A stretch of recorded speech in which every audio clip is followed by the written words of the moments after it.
Well, I started to save seeds 20 years ago when I first realized that corporations wanted to own and control seed. They wanted to create property in seed. They wanted to turn it into their intellectual property. And they wanted to genetically engineer seed to maximize their profits and returns by marrying seeds to chemicals like herbicide-resistant crops, Bt toxin crops. For me, the imperative to save seeds came really from an ethical urge to defend life's evolution, life's diversity, and the freedom of life to reproduce, to multiply, to be able to just be distributed. Because I could see that this would create a new kind of scarcity, which it has. Today, 150,000 farmers in India have committed suicide in areas where seed has been destroyed, where they have to buy the seed from Monsanto and buy it every year at very, very high cost. And that high cost seed is getting them into debt, and that debt is pushing them to suicide. What we've done is create community seed banks, places where we collect and save seeds, rescue them from disappearance, multiply them, and then distribute them according to farmers' needs. And about 40 community seed banks have been created across the length and breadth of India. Places where these have been created, farmers are not in distress, because the biggest cost today is seeds and chemicals. Could you speak in relation to this also about the imperative to, as the industrialized world is realizing we have to go back to the land, the imperative to keep the people who are still on the land. If we really seriously look at what is the crisis we are facing, whether it's climate change, or it's unemployment, or it's the crisis of food, where you can't be secure in your food at all, the solution to so much of this comes from people being on the land as conservers of the seed, of the soil, of the water. Food production is a byproduct of ecosystem conservation. And unless we have people back on the land, we will not be able to protect the resources of this planet. We will not be able to respond to climate change.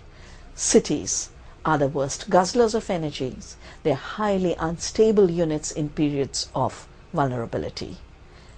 Rural areas is where we must create the cushions to deal with the new crisis humanity faces, and putting people back on the land and defending those who are on the land are the two most important projects for our time.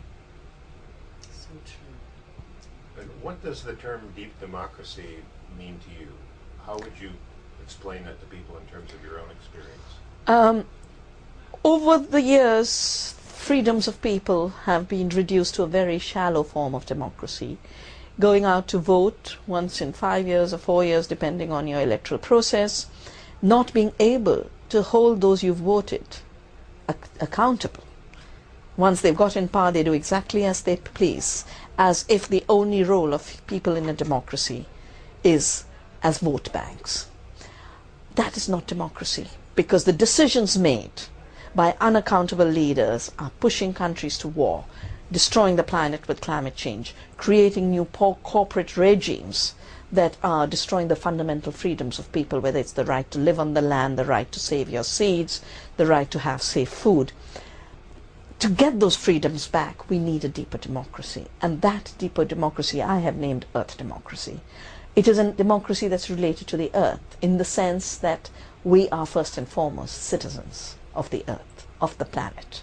Then we are American citizens and Indian citizens. Then we are citizens of particular regions and places.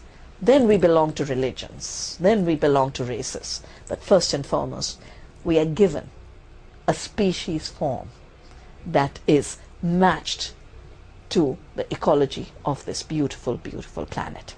The second reason I call it Earth democracy is it's practiced close to the Earth. It's practiced best where you live every day. It's practiced in everyday life.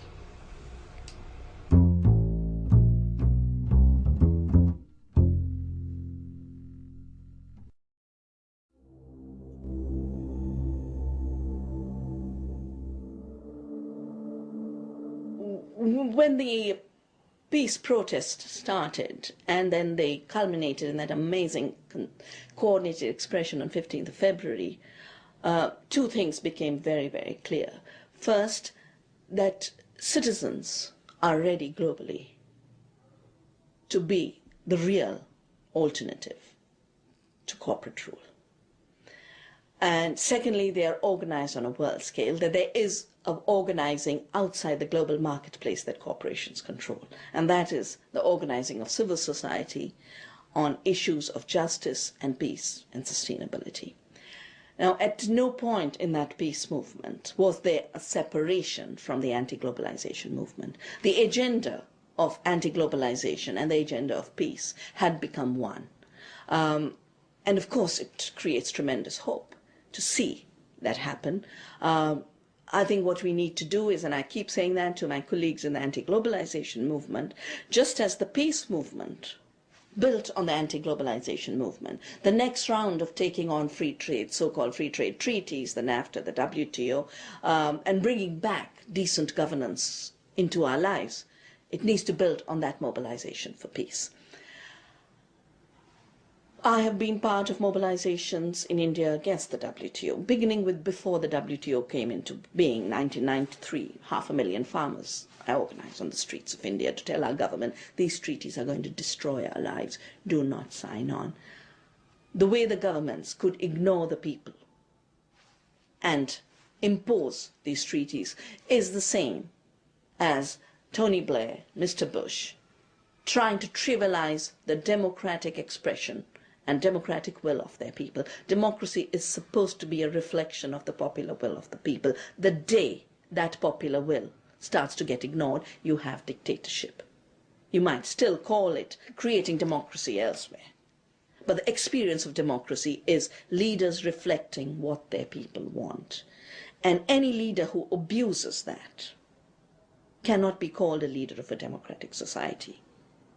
They can be called hijackers of power in the name of democracy.